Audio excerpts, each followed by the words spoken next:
My name is Taurean Washington, visual artist and just creative individual.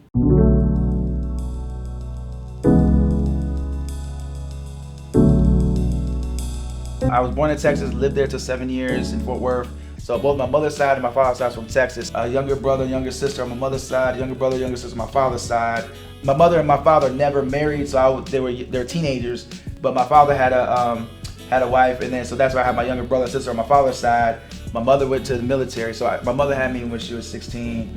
She was trying to find a way out of Fort Worth, and so she's like, hey, military. So she went to the Army. First duty station was in Korea, so I was still with my grandmother, so I was about 7. So by the time she came back, when I was 7, the first duty station was Arizona, and we just moved around from base to base. So I've been in places such as Panama, Washington State. Each of them have been unique. The area that gave me the most enrichment was probably Washington State. That's probably the most racially diverse and really gave me a lot of things in my development being out there. It's different kind of on the bases, but we were an hour, about 30 to 40 minutes away from the base. So the base out there is Fort Lewis. And so we lived in Lacey, Olympia, and then we came here in Maryland for Dietrich. So I was a junior in high school, going to Governor Thomas Johnson TJ High School, and then I basically came to adulthood and have been for the past 20-something years. First, when we arrived here, I think my mother was trying to wait for a placement to be on base,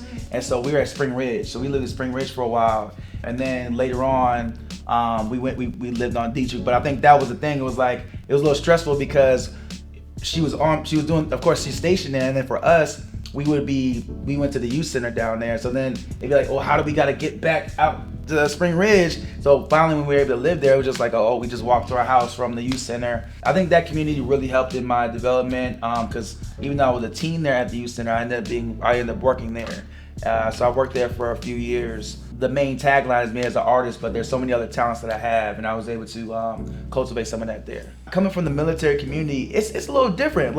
I had my neighbor teach me how to parallel park, so it's like they really back each other up, and it's almost like if you're in, you're in. And a lot of these people, you're experiencing, okay, your parents being deployed, sometimes, your neighbors in the community, they may hang out with so-and-so, and that parent will look after that person's away, because maybe just one parent in the household. So it's just it's just really a tight-knit community with the military community, so yeah. This was interesting about me being exposed to so many things, not only in the military, but just in life.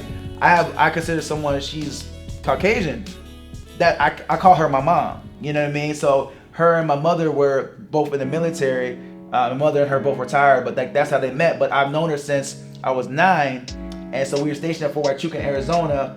Then we ended up being in Maryland here in Fort Dietrich. We reconnected when I was in high school. So it came to a point where I was actually considered going to I did go to the Air Force, but I was entry level separated. But before I went there, I stayed at her house for 2 months, rent free. But we got closer when we reconnected, and since then we've been tight ever since. So I call her Mama San because her name is Sandra. But in terms of my children, I have 3 boys, Kendrick, Isaac, and Jacob. How can I not repeat a generation of things and there's so much things that's inherited. I'm I don't want to cause a generational curse, but how do I show them how to be them? Embrace them and not try to because this happened to me as a kid, I'm gonna do this like you. No, I want to be more aware of what's happening in our time.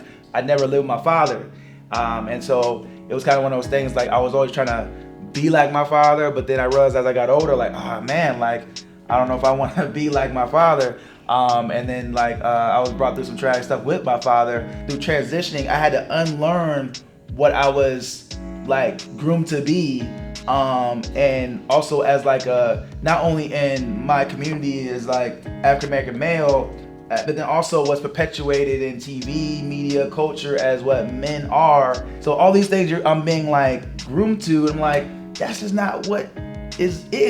So so I think really up until last year I was able to really break things down, and then also I was in therapy for about 10 years. So I was able to work through a lot of traumatic work. I'm not gonna be oh, you're not a guy, you're not a this or that. So I just want them to be their best selves. I'm gonna love them regardless. My life is kind of unconventional, unorthodox, and I think I used to just be why is this like it is? But now I really embrace it, so.